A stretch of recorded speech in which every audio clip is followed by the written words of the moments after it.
bienvenue sur Tizen Geek pour ce nouveau Fast Tag. Aujourd'hui, je vous présente The Hunger. The Hunger est un jeu de Richard Garfield pour 2 à 6 joueurs pour des parties d'environ 60 minutes et c'est édité par Renegade France. Dans The Hunger, vous incarnez des vampires. La nuit tombe et vous vous réveillez forcément et vous avez très faim.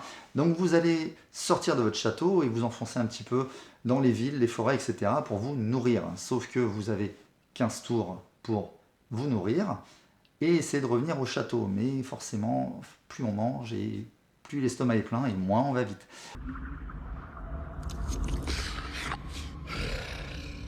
Un tour de jeu est très simple. On va d'abord déterminer le premier joueur. Le premier joueur est donc celui qui est le plus éloigné du château. Ensuite, vous allez jouer 3 cartes de votre main. Les cartes, du coup, ont une valeur de vitesse en haut à gauche. Ces cartes, du coup, vont vous permettre de vous déplacer sur le plateau ou de chasser sur le tableau de chasse. Car il y a un plateau tableau de chasse où vous allez pouvoir manger des humains, acquérir des familiers, prendre des pouvoirs, etc. etc.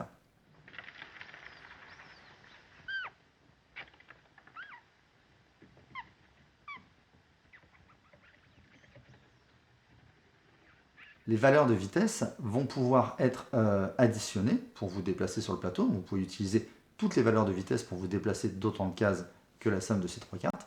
Mais vous pouvez aussi en garder un petit peu sous le coude justement pour aller chasser.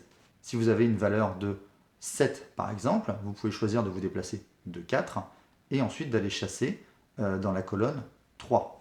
Le tableau de chasse est composé de 3 colonnes. Une colonne 3 qui nécessite donc 3 de vitesse pour pouvoir chasser les humains ou les créatures qui s'y trouvent. Une colonne 2 qui demande 2 de vitesse et une colonne 1 qui demande que 1 de vitesse. Sur le plateau, il y a différentes cases. Il y a les puits, on va pouvoir chasser une deuxième fois, mais seulement dans la colonne 1.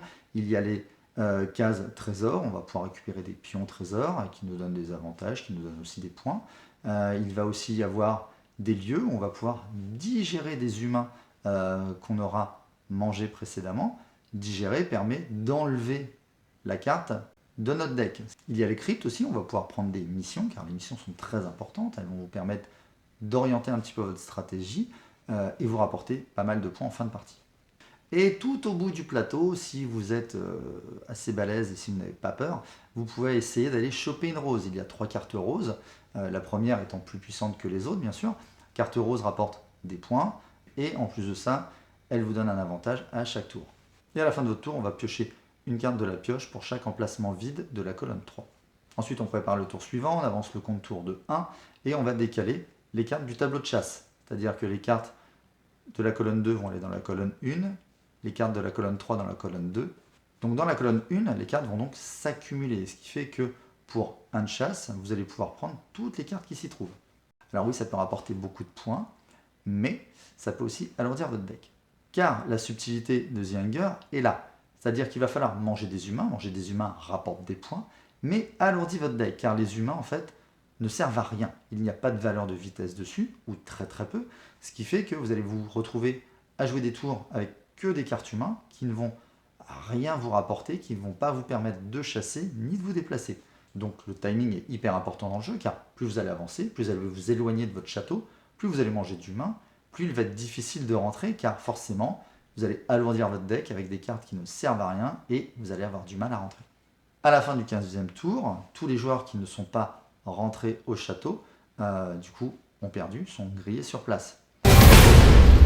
Ensuite, ceux qui sont quand même arrivés dans le domaine, d'accord, du château, ils vont avoir une pénalité d'un certain nombre de points, ça peut aller de moins 20, moins 15, moins 10, etc. etc. Et le premier joueur qui a réussi, lui, à rentrer au château, va donc prendre un pion qui rapporte des points de victoire, le deuxième, un autre pion qui rapporte un peu moins, etc. etc. Donc vous avez tout intérêt à essayer de rentrer au château en premier. À la fin de la partie, bien sûr, on comptabilise les points que vous avez gagnés durant la partie, car à chaque fois que vous chaque fois que vous mangez un humain, vous gagnez automatiquement les points de suite.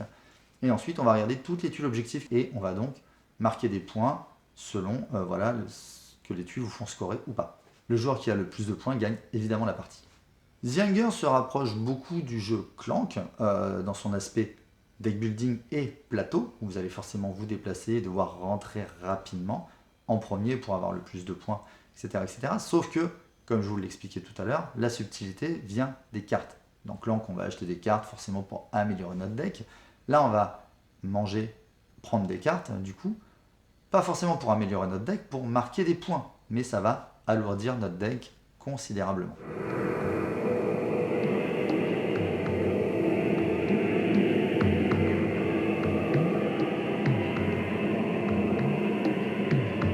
Je vous remonte donc une dernière fois la boîte de The Hunger, un jeu de Richard Garfield, édité par Renegade France.